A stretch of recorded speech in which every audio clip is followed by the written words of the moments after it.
Very good evening to all of you. तो जल्दी से जल्दी बच्चे सारे जुड़ जाओ। आप लोग का क्लास आज से स्टार्ट हो रहा है। एक क्लास कल हुआ था और कल के क्लास में हम लोग पढ़े थे, केवल डिस्कशन किए थे सिलेबस का कि क्या सिलेबस है और क्या क्या पढ़ना है आपको। तो सबसे पहले मैं आपको बता देता हूँ, अगर आप हमारे चैनल पे नए हैं तो सबसे पहले आप हमारे चैनल को सब्सक्राइब कर लीजिए, ताकि ये पूरा क्लास आपको बढ़िया से मिल सके और आपके पास पहले पहुंच सके।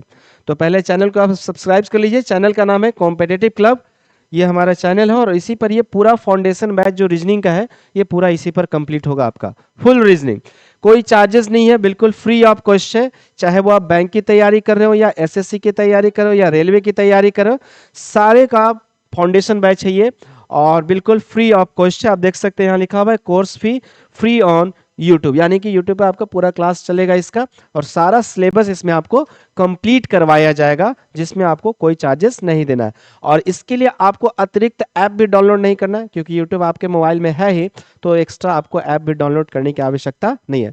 तो चलो फटाफट से सारे लोग जुड़ जाओ और हम लोग सेशन को स्टार्ट करेंगे। और आज हम लोग चैप्टर स्टार्ट करेंगे, क्योंकि पिछले क्लास में जो था वो केवल हम लोग सिलेबस डिस्कस किए थे कि हाँ क्या पढ़ना है और क्या नहीं पढ़ना है, बैंक वालों के लिए क्या पढ़ना है, एसएससी के लिए क्या पढ़ना है, रेलवे के लिए क्या पढ़ना है, तो वो सारा डिस्कशन हम लोग कर चुके हैं। आज हम लोग स्टार्ट करेंगे चैप्टर। तो क्या पढ़ना है आज वो हम लोग देख लेते हैं। सबसे पहला चीज हम लोग ये कल डिस्कस कर चुके हैं, क्या आपका सिलेबस है ये हम लोग कल डिस्कस किए। इसके बाद कल हम लोग डिस्कस किए कि एसएससी रेलवे और बाकी एग्जाम के लिए क्या क्या पढ़ना है, एक ये था और फिर इसके बाद ये आपको पढ़ना था। तो ये सारा कुछ आपको कल हम लोग डिस्कशन किए हैं। आज हम लोग स्टार्ट करने जा रहे हैं, जो कि सबसे पहला चैप्टर है आपका अल्फाबेट। ये आपका पहला चैप्टर है अल्फाबेट और आज हम लोग यहीं से स्टार्ट करेंगे। क्योंकि ये कॉमन चैप्टर है, एसएससी में भी आता है, रेलवे में भी आता है, बैंक में भी आता है।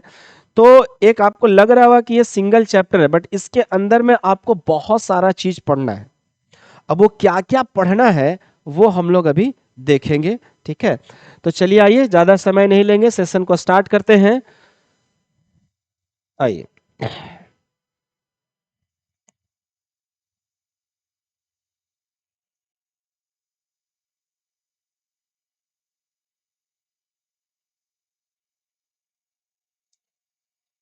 देखिए अल्फाबेट ये ऐसा चैप्टर है जिसका इस्तेमाल अभी तो आप करेंगे ही, अल्फाबेट चैप्टर पढ़ेंगे तो उसमें इस्तेमाल इसका होगा ही होगा ही।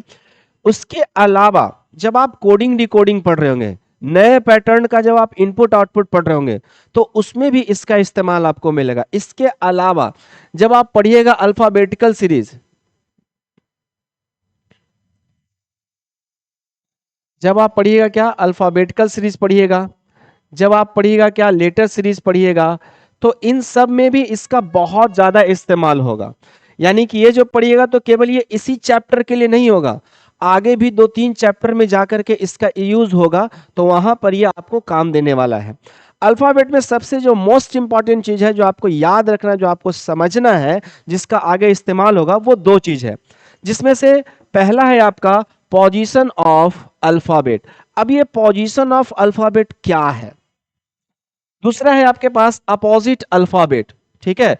तो 2 चीज, पहला क्या पोजीशन ऑफ अल्फाबेट और दूसरा अपोजिट अल्फाबेट। यही 2 का इस्तेमाल करके आगे आप इसमें क्वेश्चंस को बनाएंगे। जो भी आप पढ़िएगा अल्फाबेट में चैप्टर में, जो भी रिलेटेड इससे क्वेश्चन पढ़िएगा, उसमें सब आपको यही देखने के लिए मिलेगा। तो चलिए आइए देखते हैं। अब यहां पर समझेंगे हम लोग कि पोजीशंस ऑफ अल्फाबेट क्या है और अपोजिट अल्फाबेट क्या है।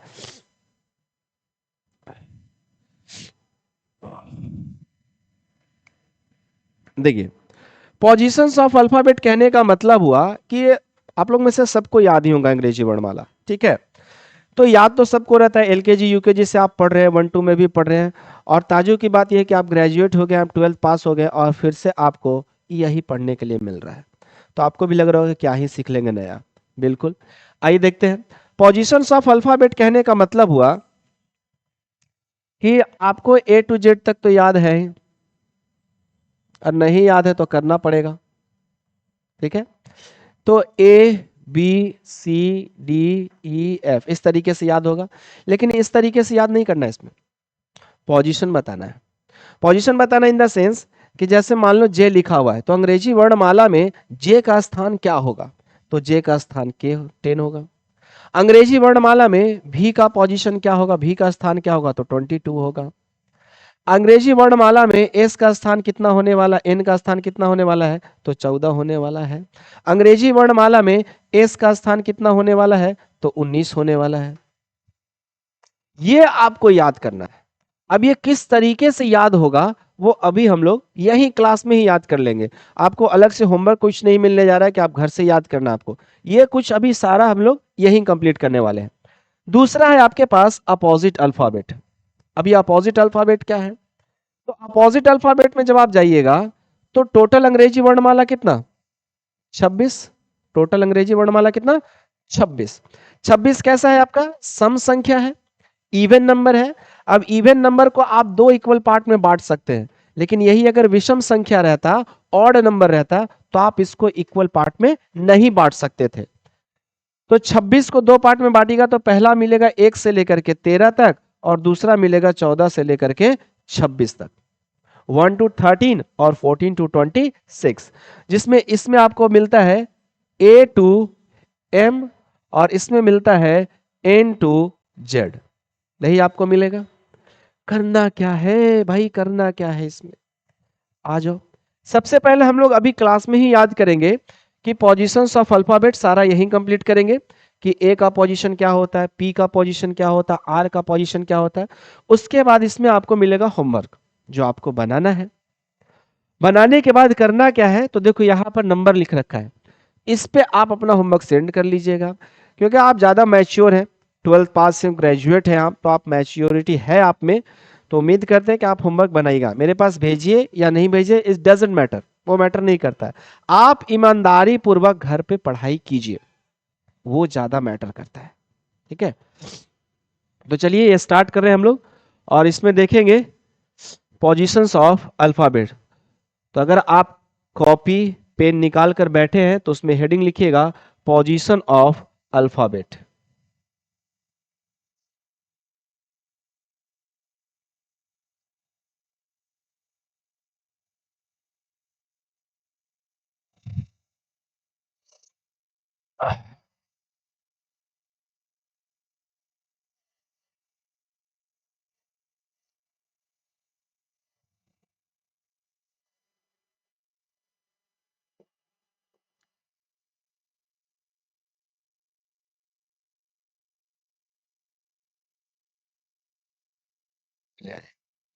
हेडिंग लिखिएगा position of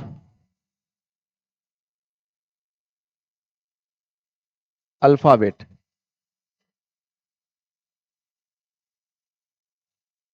position of alphabet.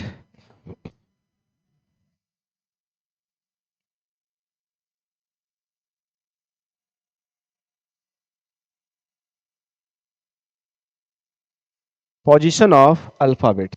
अब इसको कैसे याद रखना है वो समझ लो, बहुत आसान है, बहुत ध्यान से समझिएगा।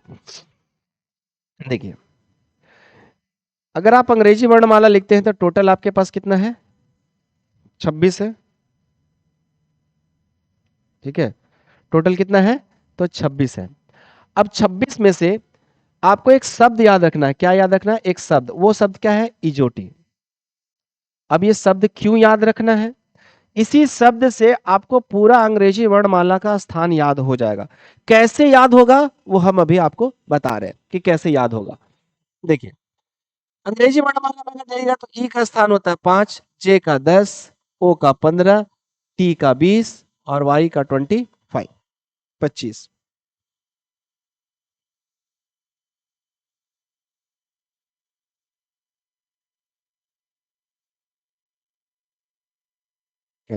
ठीक है, ये 5। अब ये 5 है क्या?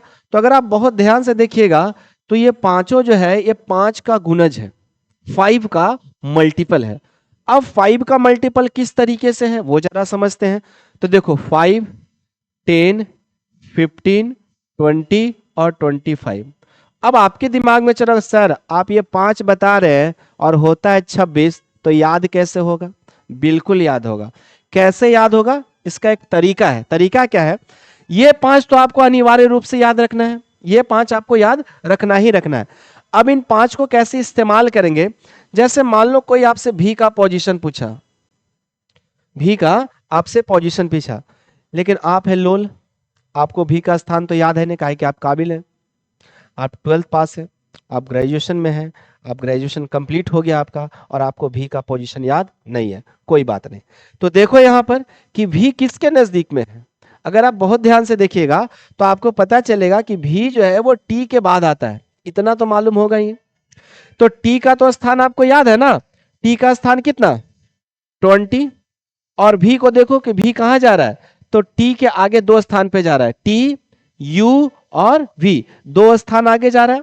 अब 2 स्थान आगे जा रहा है तो इसमें 2 आप ऐड कर लीजिए, अब ये हो गया कितना 22, यानी भी का पोजीशन कितना 22 हो गया। अगर मान लो कि आपसे आर का पोजीशन पूछता है कि आर का स्थान बताइए, आर कितने पोजीशन पर होता है, तो आर का पोजीशन अभी भी आपको याद नहीं होगा, काहे के लिए याद कीजिएगा, आइए देखते हैं।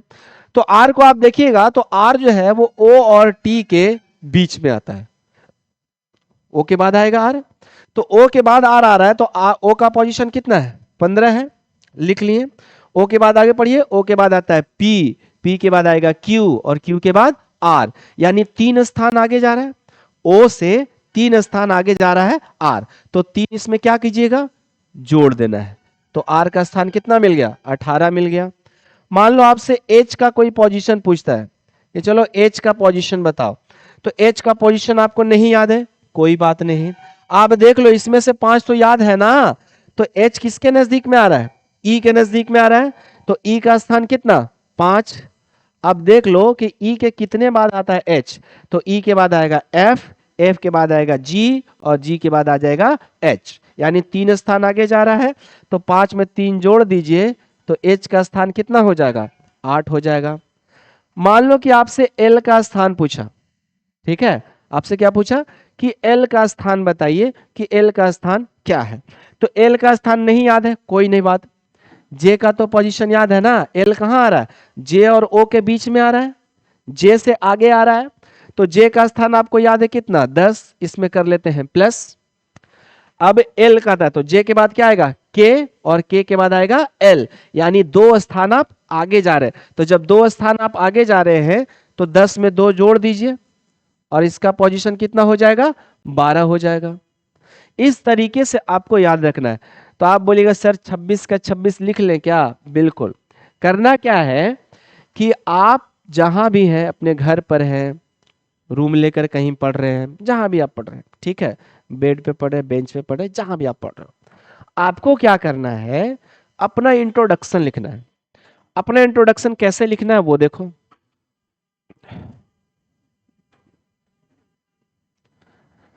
जैसे देखो एक शब्द हम लिख रहे हैं डोनेशन, ठीक है, ये शब्द लिख लिए डोनेशन।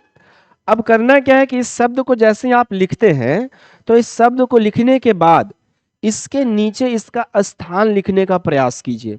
जैसे डी का स्थान होता है 4, ओ का होता है 15, एन का होता है 14, एक का होता है 1, ई होता है 20, ई होगा 9, ई होगा 15 और ई होगा 14। इस तरीके से आपको याद करना है। तो आपका होमवर्क क्या है इसको याद करने का, कि सबसे पहले आप अपना इंट्रोडक्शन लिखिएगा। आपके पास इस तरीके का कॉपी होगा, ठीक है, तो इंट्रोडक्शन लिखने में यहां पर हम लिख लिए डोनेशन, यहां डोनेशन लिख लिए, फिर एक लाइन छोड़ देना है। एक लाइन छोड़ने के बाद यहां पर कोई एक नया शब्द लिख लीजिए, एक नया शब्द लिख लिए इंटरव्यू, ठीक है, ऐसे लिख लिए। लिखने के बाद क्या करना है कि इनका जो पोजीशन है वो इसके नीचे वाले लाइन में लिखोगे, और इसके अल्फाबेट का पोजीशन इसके नीचे वाले लाइन में लिखोगे। तो ये लिखाएगा 4, 15, 14, 1, 20, 9, 15, 14, लिख लिए। यहां आइएगा तो यहां लिखाएगा 9, 14, 20, 5, 18, 22, 9, 5, 23। ये इस तरीके से आपको अपना पूरा इंट्रोडक्शन लिखना है। ये आपका होमवर्क है इसमें, ठीक है। आप अपना इंट्रोडक्शन लिखिएगा एक लाइन में, दूसरा लाइन छोड़ दीजिएगा, फिर अगला सेंटेंस तीसरे लाइन में लिखना है, फिर चौथा लाइन छोड़ देना है, और उसी तरीके से लिखना है। लिखने के बाद क्या करना है कि जो भी अल्फाबेट होगा उसका स्थान नीचे में लिखिएगा ईमानदारी पूर्वक। बिना मेहनत के कुछ नहीं मिलता है, आपको मेहनत करना पड़ेगा, तब आपको कुछ मिलने वाला है, कुछ हासिल होने वाला है।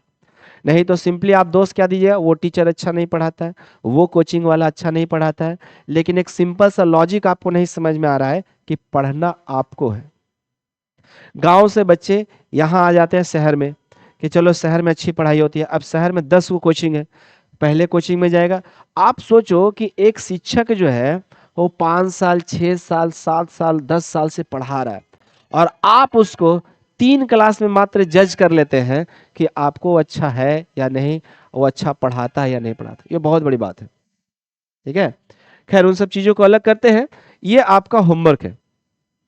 आइए स्टार्ट करते हैं। अभी आपको क्या करना है,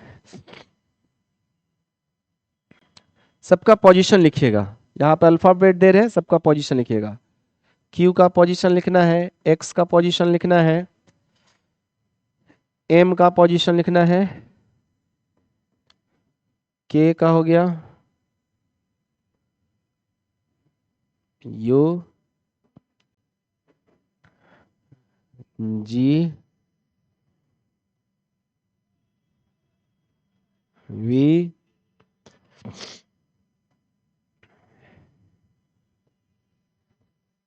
पी। सबका पोजीशन लिखिए फटाफट से, जितना तेजी से आप लिख सकते हैं। चलिए साइड हो जाते हैं आप।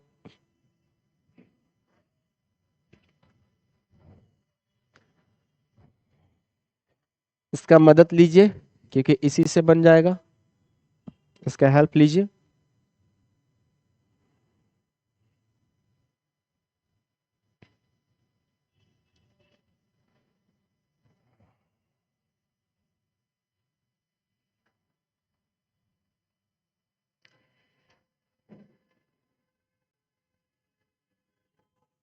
बन गया होगा। चलिए आइए स्टार्ट करते हैं। क्यू किसके नजदीक है, ओ के नजदीक है, तो ओ का स्थान कितना है 15। तो ओ के बाद आते हैं पी, पी के बाद आते हैं क्यू, 2 स्थान आगे है तो 2 इसमें आप जोड़ दीजिए, ये हो जाएगा कितना 17। यानी क्यू का स्थान कितना हो जाएगा 17। एक्स टी के बाद आएगा, या यूं कह लीजिए कि वाई के पहले आएगा, तो वाई का स्थान कितना है 25 और वाई से पहले तो कितना हो जाएगा 24 हो जाएगा। ये इसको आप इस तरीके से बना सकते थे। टी का स्थान है 20, तो टी के बाद आएगा T U V W x, 4 स्थान आगे जा रहा है तो 4 आप इसमें जोड़िएगा तो ये दे देगा कितना आपको 24 दे देगा। एम, एम का पोजीशन आपको किसके बाद, जे का, जे के बाद आता है तो जे के बाद लिख लिए के, जे का पोजीशन कितना 10। अब आ जाइए 10 के बाद जे के बाद के एल एम, 3 स्थान आप आगे जा रहे हैं तो 3 आप इसमें ऐड कर लो, 10 और 3 कितना हो जाएगा 13 हो जाएगा। के का पोजीशन, तो जे के बाद आता है के, तो जे का स्थान कितना 10 और के उसके जस्ट बाद आता है तो 1 लिख लीजिए, के का स्थान हो गया 11। यू, यू किसके बाद आता है टी के बाद, तो टी का स्थान कितना 20 और इसके तुरंत बाद आता है यू, तो 1 जोड़ दो तो यू का हो गया 21। आते हैं जी, जी किसके बाद ई के बाद आएगा तो ई का स्थान कितना 5 और ई के बाद आता है एफ, एफ के बाद आता है जी, 2 स्थान आगे जा रहा है तो 2 आप इसमें जोड़ लीजिए, ये हो जाएगा 5 और 2 7। वी, तो टी का पोजीशन कितना 20, देखो किसके नजदीक में आ रहा, हमेशा आपको ध्यान देना होगा इसमें कि हर बार हम इसमें आपको जोड़ने के लिए बोले। अब आपके दिमाग में चलो सर घटा नहीं सकते हैं, बिल्कुल घटा सकते हैं, लेकिन एक चीज को आप समझिए, अगर हम आपको बोलते हैं कि आप इंग्लिश अल्फाबेट सुनाओ ए से जेड तक सुनाओ, तो ए से जेड तक आप किसी से भी पूछोगे ना तो एकदम फराटेदार बोलेगा, इतना स्पीड में बोलेगा हो सकता है आप सुन भी ना पाए, बहुत तेजी से बोलेगा। लेकिन उसी व्यक्ति को अगर आप कहते हैं कि नहीं जेड से ए सुनाओ, फंस जाएगा, जेड से ए सुनाओ फंस जाएगा। क्यों, तो उसको प्रैक्टिस नहीं है ना, प्रैक्टिस नहीं है उसका। प्रैक्टिस क्या है, ए से जेड तक का प्रैक्टिस है, तो जोड़ना थोड़ा ज्यादा इजी हो जाता है और घटाना थोड़ा सा ऐसा नहीं कि बनता नहीं है या बनेगा। जैसे यहां पर हमने क्या किया, एक्स का पोजीशन कितना 24 था तो 25 में से 1 घटा लिए 24 लेकर आ गया। लेकिन जोड़ना थोड़ा ज्यादा इजी हो जाता है, आम बोलचाल में ज्यादा जोड़ने में आसान होता है, इसके वजह से हम लोग ये आप देख पा रहे हो कि सब में ऐड ही करके ला रहे हैं। यहाँ थे तो भी का पोजीशन कितना, तो टी का 20 लिख लिए, टी के बाद आता है यू और यू के बाद आता है भी, 2 स्थान आगे जा रहा है, तो 2 स्थान आगे जा रहा है तो 2 आप इसमें जोड़ दीजिए, तो ये हो जाएगा आपका 22। ठीक है, आइए नेक्स्ट, पी। पी देख लो, ओ के बाद आता है तो ओ का स्थान कितना 15 और ओ के जस्ट एक के बाद आता है पी, तो एक जोड़ दो और ये हो जाएगा आपका कितना पी। पी का स्थान कितना 16। तो इस तरीके से आपको पोजीशंस ऑफ अल्फाबेट याद रखना है। जो होमवर्क दिए हैं वो होमवर्क बनाना है आपको, ठीक है, घर का काम है, ईमानदारी पूर्वक बनाइएगा, नहीं तो पता चल रहा है कि आप केवल क्लास करते जा रहे हैं, होना जाना कुछ है नहीं। दूसरा है पोजीशंस ऑफ अल्फाबेट। ठीक है, ये पहला था आपका पोजीशन ऑफ अल्फाबेट। अब हम लोग दूसरा पढ़ने जा रहे हैं अपोजिट अल्फाबेट। तो अपोजिट अल्फाबेट किस तरीके से याद होगा वो अभी क्लास में यहीं पर याद हो जाएगा, उसके लिए आपको अलग क्लास करने की आवश्यकता नहीं है। चलिए आइए देखते हैं।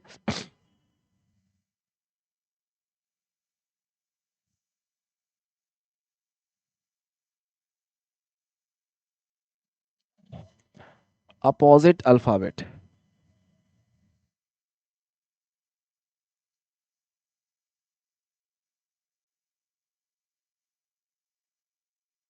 Opposite of alphabet. ठीक है, अपोजिट ऑफ अल्फाबेट ये हम लोग अभी करेंगे। चलिए आइए। सबसे पहला चीज कि टोटल अंग्रेजी वर्णमाला होता है आपका 26। लिख लिए 26। तो जब 26 है, सम संख्या में है 26, तो हम इसको दो भाग में बांट सकते हैं, बिल्कुल बांट सकते हैं दो भाग में। तो जब इसको आप दो भाग में बांटिएगा तो वो दो भाग कौन कौन सा होगा वो जरा देख लेते हैं। तो पहला भाग जो होगा वो 1 से लेकर के 13 तक का होगा। पहला भाग क्या होगा 1 से लेकर 13 तक का, और दूसरा भाग जो होगा वो 14 से लेकर के 26 तक का होगा। अब 1 से 13 में कौन कौन आने वाला है, तो 1 से 13 में लेकर के ए से लेकर के एम तक आएगा, और दूसरा इसमें क्या आने वाला है एन से लेकर के जेड तक आ रहा है। तो 13 इधर हुआ और 13 उस तरफ हुआ, टोटल 26 अल्फाबेट कंप्लीट हो गया। सम संख्या में है तो इक्वल पार्ट में इसको बांट दिए। यही 13 के नीचे वो आ जाएगा, क्या आ जाएगा एन से लेकर के जेड तक, यानी ए का विपरीत क्या जेड हो जाएगा और एम का विपरीत क्या एन हो जाएगा, दोनों एक दूसरे का अपोजिट होगा। लेकिन यही दो से काम नहीं ना चलेगा, हम लोग को सबका याद करना है, 13 का 13 याद करना है। यानी ए का विपरीत क्या है, बी का विपरीत क्या है, सी का विपरीत क्या है, डी का अपोजिट क्या है, ई का अपोजिट क्या है, वो सारा कुछ याद करना है। तो उसके लिए हर किसी का अपना एक तरीका होता है, हमने भी अपना तरीका डेवलप किया है। और विश्वास कीजिए तो अभी आपको क्लास में ही याद हो जाएगा और मजा भी आएगा कि हाँ इस तरीके से भी याद किया जा सकता है। ध्यान रखिएगा रटना नहीं है, अभी के अभी आपको क्लास में ये याद हो जाएगा कि क्या अपोजिट अल्फाबेट होता है और किस तरीके से उसको याद करना है, अभी जस्ट क्लास में याद हो जाएगा। तो याद कैसे होगा वो देख लो। याद करने के लिए सबसे पहला काम आपको पूरा अंग्रेजी वर्णमाला लिखना होगा। अंग्रेजी वर्णमाला कैसे लिखना है वो भी समझ लो। तो आपको इस तरीके से लिखना है A B C D E F G H I J K L M. अगर आपको याद है तो आप खुद से लिख लो, नहीं याद है तो बोर्ड पर यहां लिख रहे हैं आप यहां से लिख सकते हैं। ठीक है, आ जाओ। हॉरिजेंटल नहीं लिखना है आपको, वर्टिकल नहीं लिखना है, और ए से एम तक ही लिखना है। अब ए से एम तक ही क्यों लिखना है, तो ए से एम तक इसलिए लिखना है क्योंकि पहला जो हाफ है वो ए से एम तक ही आएगा, 1 से 13 तक आएगा, और दूसरा हाफ क्या होगा एन से लेकर के जेड तक का होगा। तो दूसरा हाफ को भी हम लोग करेंगे, ये फर्स्ट हाफ है और सेकंड हाफ को लिखेंगे। सेकंड हाफ को इसके नीचे लिखना है, क्या हो जाएगा N O P Q R S T U V W X Y Z.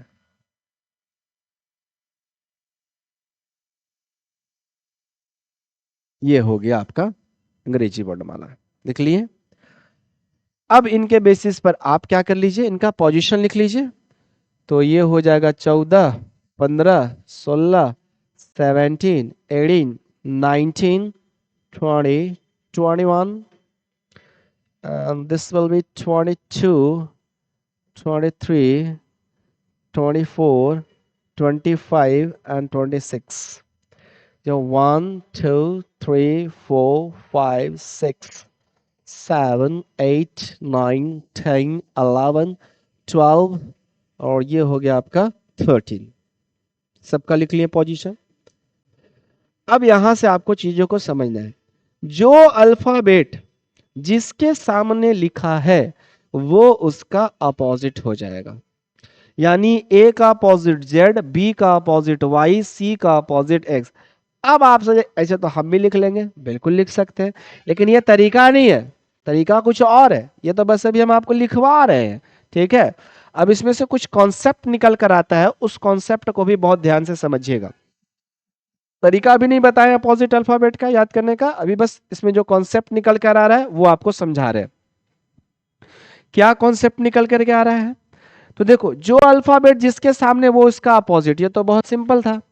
लेकिन एक चीज और है, वो क्या है कि ए का अपोजिट क्या है? जेड है। बी का अपोजिट क्या है? वाई है। सी का अपोजिट क्या है? एक्स है। जे का अपोजिट क्या है? तो क्यू है। के का अपोजिट क्या है? पी है। एल का अपोजिट हुआ, लेकिन कॉन्सेप्ट क्या आ रहा है वो तो बता दो सर। बता रहा हूं। ए का स्थान 1, जेड का 26, बी का 2, वाई का 25, इसका 3, इसका 24। यहां आते हैं तो ई है 10 और ई है 17, ई 11, 16, 12, 15। कॉन्सेप्ट तो बता दो। तो देखो क्या कॉन्सेप्ट है वो बता रहे हैं आपको। जो भी अपोजिट अल्फाबेट है, अगर उसके स्थान को आप जोड़ते हैं, ठीक है, उसके स्थान को जोड़िएगा तो वो हमेशा आपको 27 देगा।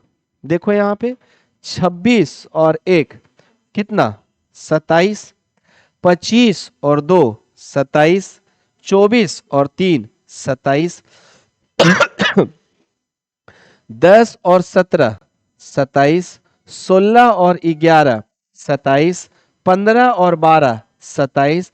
जो भी विपरीत में है उनके स्थान को अगर आप जोड़िएगा तो वो हमेशा आपको कितना देगा? 27 देगा। चलो कोई बात नहीं। अब हम कह रहे हैं तो इससे तो काम नहीं ना बनेगा। मान लो आपसे कहीं पे बोला कि 20 का विपरीत बताओ, तो 20 का विपरीत आप कहिए कि 7 होगा। 20 का विपरीत क्या होगा? 7 ही ना होगा। 20 और 7 27। लेकिन अल्फाबेट कौन सा होगा? अब 20 का याद रहेगा तब ना, 7 का याद रहेगा तब ना। तो देखो यहां पर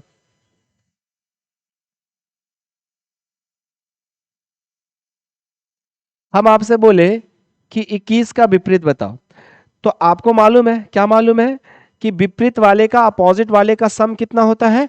27 होता है। अपोजिट का सम कितना? 27। तो जैसे हमने आपसे पूछा कि 21 का अपोजिट बताओ, तो आप इसको क्या कीजिएगा? 27 में से 21 घटा लीजिएगा, कितना? 6 हो जाएगा इसका अपोजिट। अब अगर हम आपसे बोलते हैं कि 15 का अपोजिट बताओ, तो 15 का अपोजिट बताने के लिए क्या कीजिएगा आप? 27 में से 15 घटा दीजिएगा, बोलिए कि 12 इसका विपरीत है। अगर आपसे बोला जाता है कि 19 का विपरीत बताओ, तब क्या कीजिएगा? तो 27 में से 19 घटाएंगे और 8 इसका विपरीत हो जाएगा। तो ये तो आप संख्या बता रहे हैं ना, अल्फाबेट कौन बताएगा? अल्फाबेट कैसे बताइएगा कि हाँ इसका अपोजिट ये होता है और उसका अपोजिट ये होगा? आप कैसे बताइएगा कि यहां पर एल होगा, यहां पर एच होगा, यहां पर एफ होगा? ये कैसे बताइएगा? ये तो आप केवल संख्या बता दिए। तो संख्या तो याद रखना ही है। तो संख्या का तो बहुत आसान तरीका हो गया कि कहीं भी अगर देगा तो 27 में से घटा देंगे, हो गया उसका विपरीत। क्यों ऐसा घटा रहे हैं? तो किसी का भी अगर आप अपोजिट का सम करते हैं तो आपको कितना देता है? 27। इसीलिए जब विपरीत निकालना हो संख्या में से, तो 27 में से संख्या को आप घटा दीजिए, 27 में से नंबर को आप माइनस कर दीजिए, तो जो नंबर मिलेगा वो उस नंबर का अपोजिट होगा। अब आते हैं हम लोग तरीका पर। तो कौन सा तरीका है जिससे आप अपोजिट अल्फाबेट बहुत आसान तरीके से याद कर सकते हैं?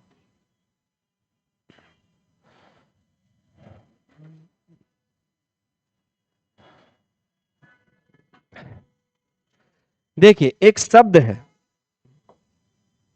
शब्द क्या है?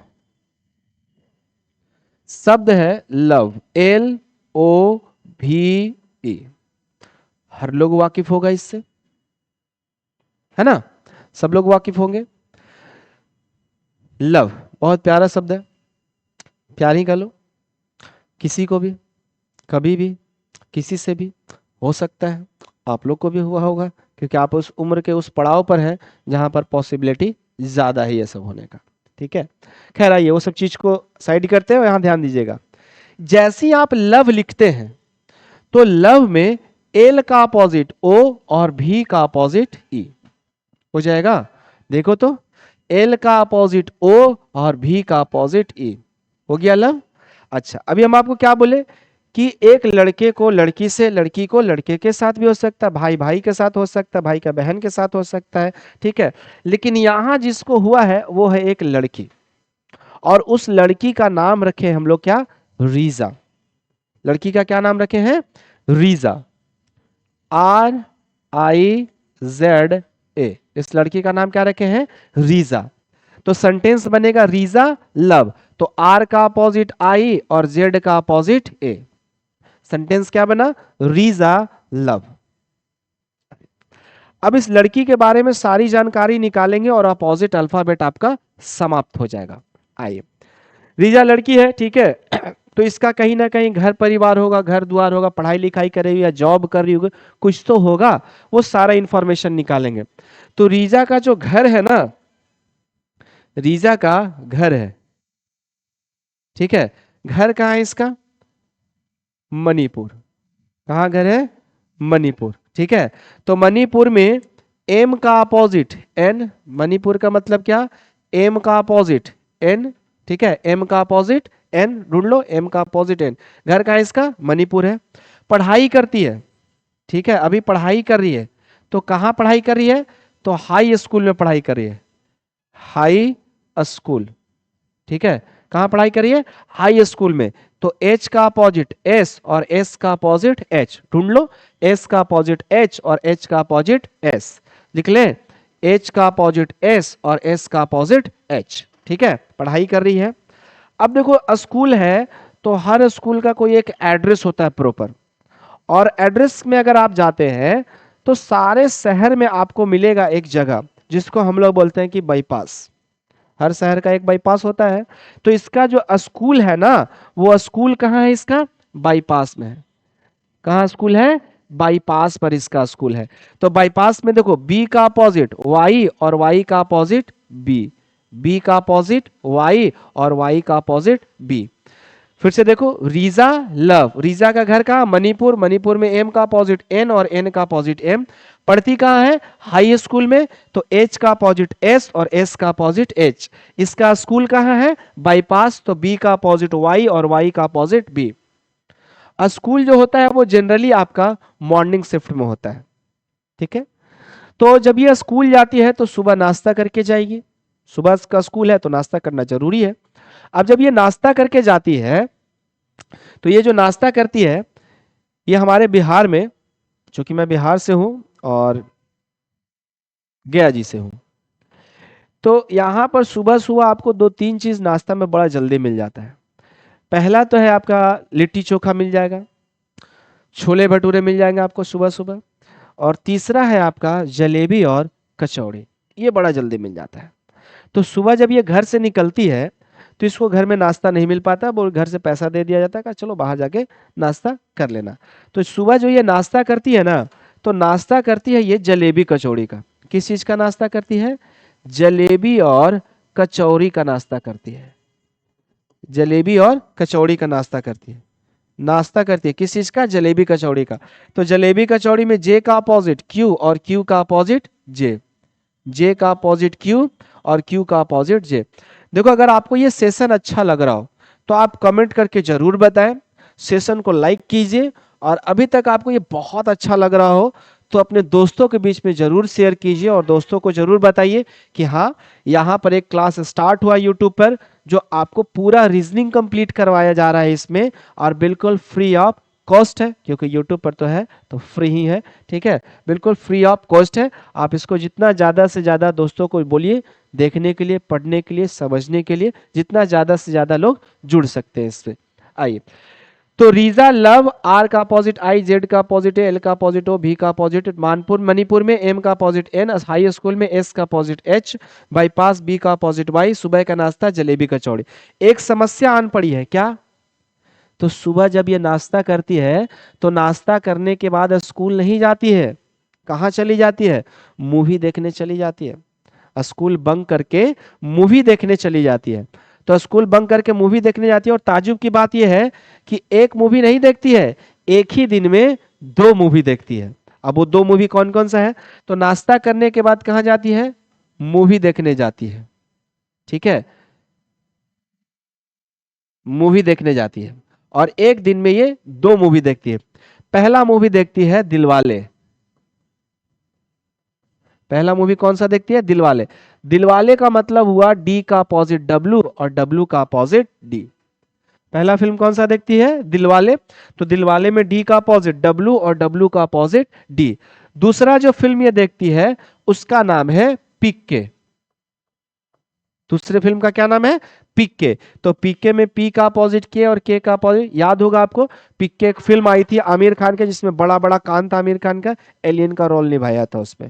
अब ये दिलवाले में एक शाहरुख खान वाला एक अजय देवगन वाला, तो अब ये डिस्कशन नहीं बनना चाहिए कि अजय देवगन वाला ज्यादा अच्छा है या शाहरुख खान वाला अच्छा है। हमें बस मूवी का नाम याद रखना है कि कौन सा मूवी देखती है? दिलवाले फिल्म देखती है। और दिलवाले का मतलब यहाँ पर क्या हुआ? डी का अपोजिट डब्लू और डब्लू का अपोजिट हो गया डी। दूसरा फिल्म कौन सा है? पीके। तो पी का अपोजिट के और के का अपोजिट पी हो गया। अब आते हैं यहां पर से, तो नेक्स्ट है आपके पास NH2। NH2 का नाम सुने हैं? ये बड़ा फेमस रोड है आपका, ठीक है, और इसको हम लोग एक और नाम से जानते हैं, GT रोड के नाम से जानते हैं। तो G का अपोजिट T और T का अपोजिट G। GT का फुल फॉर्म क्या होता? Grand truck road. GT road उसी को बोलते हैं, ग्रैंड ट्रक रोड, यानी G का अपोजिट T और T का अपोजिट G। क्लियर है? चलिए, अब हम लोग आते हैं फोटोकॉपी। तो फोटोकॉपी तो हम लोग बोलते हैं कि फोटोकॉपी करवा लो, या ज्यादा पढ़ा लिखा आदमी है तो बोलेगा क्या? जीरोक्स करवा लो। थोड़ा सा और ज्यादा पढ़ा लिख गया, जेरोक्स करवा लो। अब अगला को समझ में नहीं आ रहा है क्या बोल रहा है वो, ठीक है। तो ज्यादातर अगर गांव में चले जाएगा तो वहाँ 2 कॉपी भी बोला जाता है फोटोकॉपी का। कितना सारा वर्ड आप सीख गए? 2 कॉपी, फोटोकॉपी, जीरोक्स, जेरोक्स, ठीक है, 4 तरीके से आप सीख गए। लेकिन हम लोग इसको थोड़ा सा स्पेलिंग चेंज करेंगे और जीरोक्स को चेंज करके कर दे रहे हैं क्या? सिरोक्स। तो सी का अपोजिट एक्स और एक्स का अपोजिट सी। क्लियर? अब यहां पर आ गया, टोटल आपके पास 12 पेयर हो गए, एक लास्ट पेयर बच रहा है, वो देख लो। ये क्या है? रीजा कौन है? लड़का है या लड़की है? रीजा क्या है? लड़की है। और लड़की लोग के नखरे कैसे होते हैं बाबू? लड़की लोग के नखरे कैसे होते हैं? उफ। लड़की लोग के नखरे कैसे? उफ। तो उफ में यू का अपोजिट हो जाएगा एफ और एफ का अपोजिट हो जाएगा यू। चलो, इसका आप स्क्रीनशॉट लेना है तो आप ले लीजिए एक बार, ठीक है। अगर इसका स्क्रीनशॉट आपको लेना है तो आप ले लीजिए ताकि आपको याद रहे। अब एक बार फिर से रिपीट कर दे रहे हैं, बड़ा ध्यान से समझिएगा। रीजा लव, आर का अपोजिट आई, जेड का अपोजिट ए, एल का अपोजिट ओ, भी का अपोजिट ई। घर का है इसका मणिपुर, तो एम का अपोजिट एन और एन का अपोजिट एम। पढ़ती का है हाई स्कूल में, एच का अपोजिट एस, एस का अपोजिट एच। स्कूल इसका कहा है बाईपास, तो बी का अपोजिट वाई, वाई का अपोजिट बी। सुबह का इसका नाश्ता जलेबी कचौड़ी, तो जे का अपोजिट क्यू, क्यू का अपोजिट जे। नाश्ता करने के बाद स्कूल नहीं जाती है, मूवी देखने चली जाती है, और 2 मूवी देखती है। कौन कौन सा? पहला मूवी है दिलवाले, डी का अपोजिट डब्ल्यू, डब्ल्यू का अपोजिट डी। दूसरा मूवी है पीके, पी का अपोजिट के और के का अपोजिट पी। इसके बाद NH2 को हम लोग बोलते हैं GT रोड, तो G का अपोजिट T और T का अपोजिट G। और थोड़ा सा इसका स्पेलिंग चेंज किया, जीरोक्स को सिरोक्स कर दिए हैं, तो C का अपोजिट X और X का अपोजिट C हो गया। इसके बाद आते हैं, तो लड़की है, लड़की लोग का नखरा कैसा होता है? उफ। तो उफ में U का अपोजिट F और F का अपोजिट U। इस तरीके से आपको अपोजिट अल्फाबेट्स याद रखने हैं। याद हो जाएगा फटाफट से। तो ये मेरे ख्याल से आधा तो आपको याद हो गया होगा, बस इसको कहानी के रूप में याद रखना है। चलिए आगे बढ़ते हैं। ये तो हो गया आपको कि जिसका इस्तेमाल आप आगे करने वाले अल्फाबेट में, पोजीशंस ऑफ अल्फाबेट और अपोजिट अल्फाबेट। अब आपको पढ़ना ये कि अल्फाबेट में हम लोग क्या क्या पढ़ने जा रहे हैं। तो चलिए आइए उसका जानकारी ले लेते हैं कि अल्फाबेट में हम लोग क्या क्या पढ़ने जा रहे हैं।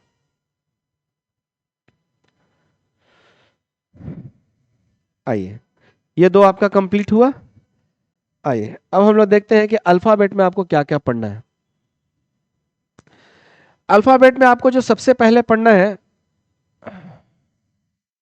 देख लो, सबसे पहला है आपके पास फॉर्मेशन ऑफ पेयर। तो फॉर्मेशन ऑफ पेयर में क्या पढ़िएगा आप? फॉर्मेशन ऑफ पेयर में दो तरह का क्वेश्चन पढ़िएगा। एक तो आप अल्फाबेट का पढ़िएगा और दूसरा पढ़िएगा नंबर का, जो कि अभी सबसे ज्यादा पूछा जा रहा है। अभी देखो आपका आईबीपीएस आरआरबी पीओ का एग्जाम हुआ है 22 और 23 नवंबर को, ठीक है। उसमें नंबर वाला क्वेश्चन ज्यादा पूछा गया, नंबर वाला क्वेश्चन ज्यादा पूछा गया। ये वाला जो पैटर्न है ना, ये आपको एसएससी और रेलवे दोनों जगह पूछता है। तो ये दिमाग में मत रखिएगा कि हम आईबीपीएस आरआरबी का बात कर रहे हैं, ठीक है, आईबीपीएस आरआरबी का बात कर रहे हैं तो केवल बैंक में आता ना। ये ऐसा है जो आपको बैंक में भी मिलेगा, एसएससी रेलवे में भी मिलेगा। दूसरा है फॉर्मेशन ऑफ वर्ड। तो ये भी आपको तीनों जगह मिलेगा, एसएससी में भी मिलेगा, रेलवे में भी मिलेगा और बैंक, तीनों जगह इसका भी क्वेश्चन आपको मिलने वाला है। Arrangement of word according to dictionary, तो ये आपको दो जगह मिलेगा, एसएससी भी मिलेगा और रेलवे में। इससे बैंक में क्वेश्चन इतना आसान बैंक वाला नहीं पूछता है, इतना आसान नहीं पूछता है। दूसरा है लेफ्ट राइट कॉन्सेप्ट। तो इसको आपको मिलेगा, एसएससी में मिलेगा, रेलवे में मिलेगा। हालांकि इस कॉन्सेप्ट का इस्तेमाल करके बैंक वाला क्वेश्चन दो तीन ऐसा होगा जिसको आप तुरंत बना सकते हैं, ठीक है। तो एसएससी रेलवे में ये मिलेगा आपको। मिडिल लेटर ये भी आपको एसएससी और रेलवे में ही मिलता है, तो ये आपको पढ़ना है। बट इन सब का कॉन्सेप्ट इस्तेमाल करके आप क्वेश्चन को बना सकते हैं, जिसका यूज होगा आप यूज करके बता सकते हैं। आगे आते हैं तो आपके पास है नेक्स्ट मिडिल लेटर, ठीक है। मिडिल लेटर इसका भी आप पढ़ सकते हैं। ये है पोजीशन इंटरचेंज, बड़ा खतरनाक चीज है ये भाई। ये आपको तीनों जगह मिलेगा, तीन जगह में से कहां कहां? तो बैंक में भी मिलेगा, एसएससी में भी मिलेगा और रेलवे में भी मिलेगा इसका क्वेश्चन। बस क्वेश्चंस के लेवल अलग अलग होंगे। यानी बैंक वाला पढ़िएगा यह आसमान से पूछ देगा, एसएससी रेलवे वाला पढ़िएगा तो बीच में रखेगा न तो नीचे, एकदम लो लेवल का क्वेश्चन। और बैंक वाला थोड़ा सा क्वेश्चन का पैटर्न चेंज करेगा, पूछने का तरीका बदल देगा। सातवां जो है आपके पास वो अल्फा न्यूमेरिक सीरीज या मिक्स फॉर्म। अगर आप बैंक के लिए पढ़ रहे हैं तो इसी चीज को पढ़िएगा, अल्फा न्यूमेरिक सीरीज। और एसएससी रेलवे के लिए तो बस नाम चेंज हो जाएगा, अल्फा न्यूमेरिक सीरीज को ही मिक्स फॉर्म नाम दे देगा। पढ़िएगा सेम चीज, बनाइएगा सेम चीज, बस यहाँ पे नाम चेंज कर देगा। ये अल्फा न्यूमेरिक सीरीज लिख दिया और यहाँ पे मिक्स फॉर्म लिख देगा, बाकी पढ़ना सब कुछ सेम टू सेम ही है। इसके बाद आते हैं तो लिखा हुआ mains level alphanumeric series, ये आपका बैंक का है। इसमें आपको एसएससी रेलवे से कोई लेना देना नहीं है। बड़ा खतरनाक आ रहा है इस समय, तो हम लोग खतरनाक वाला भी पढ़ेंगे, मुश्किल वाला भी पढ़ेंगे, मजेदार वाला भी पढ़ेंगे, सारा कुछ पढ़ेंगे, ठीक है। तो ये हम लोग को अल्फाबेट में इतना सारा कुछ पढ़ना है। अगर आपको स्क्रीनशॉट लेना हो तो आप ये ले लीजिए, इतना सारा कुछ आपको अल्फाबेट में पढ़ना है, ठीक है। तो चलिए, अगर आपको आज सेशन अच्छा लगा हो तो चैनल को जितना ज़्यादा से ज़्यादा आप शेयर कर सकते हैं अपने दोस्तों के बीच में। चैनल को सब्सक्राइब जरूर कीजिएगा, ताकि जैसे ही नया वीडियो आए, कल का क्लास आए, परसों का क्लास आए, तो आपको नोटिफिकेशन पहले मिल जाए। और ज़्यादा से ज़्यादा आप दोस्तों को जोड़ने का प्रयास कीजिए, क्योंकि बहुत सारे ऐसे बच्चे हैं जो फाइनेंशियली वीक होते हैं और उनको पता नहीं चल पाता है कि कहाँ से करें, ठीक है। तो यहाँ से अगर आप क्लास करते हैं तो ज़्यादा बेहतर है। बेहतर इसलिए बोल रहा हूँ क्योंकि बाकी जगह पे क्लास कीजिएगा तो पहले से क्लास वो अपलोड किया हुआ रहता है और वहाँ पर आपको बीच में एडवर्टीजमेंट देखने के लिए मिलेगा, यहाँ पे नहीं मिलेगा अभी शुरुआत में, क्योंकि आप रेगुलर क्लास कीजिएगा, लाइव क्लास कीजिएगा तो बहुत बेहतर होगा आपके लिए, ठीक है। बाकी आप हमसे कांटेक्ट कर सकते हैं, हमारा नंबर है ये हमारा पर्सनल नंबर भी है, या कह लीजिए कि ऑफिशियल नंबर है 8804219668, ये हमारा नंबर है। बाकी जो दुख तकलीफ होगा तो आप इस नंबर पे अपना शेयर कर सकते हैं, किसी गाइडेंस के लिए, किसी एग्जाम के लिए, किसी पैकेज के लिए, सारा कुछ। इससे पहले आपको एक काम करना है, क्या काम करना है वो देख लो। आप हमारे टेलीग्राम चैनल से जुड़ सकते हैं, जहां पर आपको टेलीग्राम चैनल पर जुड़ सकते हैं। यहां पर आपको हमारा सारा कुछ पैकेज मिल जाएगा, इस क्लास का आपको लिंक मिल जाएगा। आपको क्या करना है, टेलीग्राम पे जाना है, सर्च में कर दिएगा रीजनिंग, कैपिटल में लिखना RESONING, बाई स्मॉल में और AD कैपिटल में SIR, ऐसा लिखिएगा तो वहां पर आपका चैनल खुल जाएगा। खुलने के बाद जब आप नीचे आएगा तो नीचे में ऑप्शन देगा आपको ज्वाइन का, वहां से आप चैनल ज्वाइन कर सकते हैं। यहाँ आपको हर जो भी क्लास होगा, हर क्लास का आपको यहाँ पर लिंक मिल जाएगा। क्लियर है? चलिए, तो बहुत बहुत धन्यवाद आज हमारे साथ जुड़ने के लिए। और कल से हम लोग स्टार्ट करेंगे, बिल्कुल ये कल हम लोग पढ़ेंगे क्या, फॉर्मेशन ऑफ पेयर। कल हम लोग पढ़ने वाले हैं फॉर्मेशन ऑफ पेयर, कल से हम लोग ये स्टार्ट करेंगे फॉर्मेशन ऑफ पेयर। आज हम लोग पढ़े अपोजिट अल्फाबेट और पोजीशंस ऑफ अल्फाबेट। तो मिलते हैं कल नेक्स्ट क्लास में। बहुत बहुत धन्यवाद। ज्यादा से ज्यादा आप चैनल को शेयर कीजिए, दोस्तों के बीच में बताइए कि हाँ भाई क्लास हो रहा है लाइव, फ्री ऑफ कॉस्ट, पूरा रीजनिंग यहीं कंप्लीट कर लो। चलिए, सेशन अच्छा लगा हो तो लाइक जरूर कीजिएगा।